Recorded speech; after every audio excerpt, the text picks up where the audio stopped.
The Bombay meeting. On the very day after my brother in law's death, I had to go to Bombay for the public meeting. There had hardly been time for me to think about my speech. I was feeling exhausted after days and nights of anxious vigil, and my voice had become husky. However, I went to Bombay trusting entirely to God. I had never dreamt of writing out my speech. In accordance with Sir Firoz Shah's instructions, I reported myself at his office at 5 p.m. on the evening of the meeting.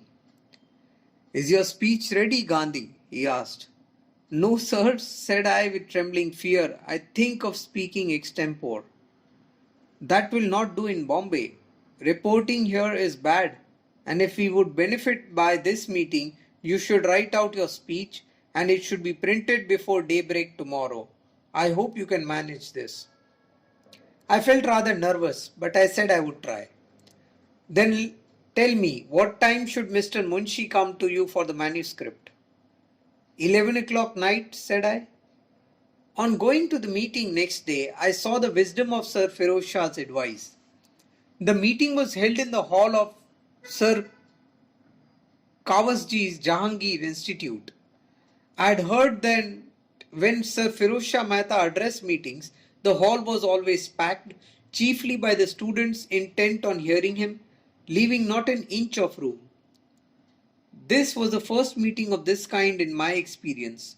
I saw that my voice could reach only a few. I was trembling as I began to read my speech. Sir Firoz Shah cheered me up continually by asking me to speak louder and still louder. I have a feeling that far from encouraging me, it made my voice sink lower and lower. My old friend Keshavrao Deshpande came to my rescue.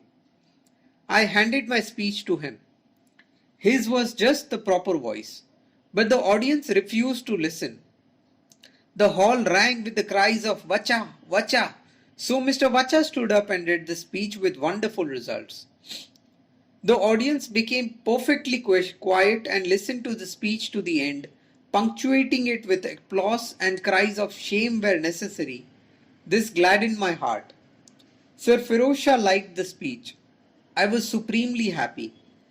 The meeting won me the active sympathy of Sri Deshpande and a Parsi friend, whose name I hesitate to mention as he is a high-placed government official today. Both expressed the resolve to accompany me to South Africa. Mr. C. M. Kursetji, who was then small causes court judge, however moved the Parsi friend from his resolve as he had plotted his marriage. He had to choose between marriage and going to South Africa, and he chose the former. But Parsi Rustamji made amends for the broken resolve, and a number of Parsi sisters are now making amends for the lady who helped in the breach by dedicating themselves to khadi work. I have therefore gladly forgiven that couple. Deshpande ji had no temptations of marriage, but he too could not come. Today he is himself doing enough reparation for the broken pledge. On my way back to South Africa, I met one of Tayyabji's at Zanzibar. He also promised to come and help me but never came. Mr. Abbas Tayyabji is atoning for that offence. Thus, none of my 3 attempts to induce barristers to go to South Africa bore any fruit. In this connection, I remember Mr. Peshtenji Padshah. I had been on friendly terms with him ever since my stay in England. I first met him in a vegetarian restaurant in London. I knew of his brother Mr. Barjorji Padshah by his reputation as a crank. I had never met him, but friends said that he was eccentric. Out of the pity for the horses, he would not ride in tram cars. He refused to take degrees in spite of prodigious memory. He had developed an independent spirit and he was vegetarian, though a Parsi. Peshtanji had not quite this reputation, but he was famous for his erudition even in London. The common factor between us, however, was vegetarianism and not scholarship, in which it was beyond my power to approach him.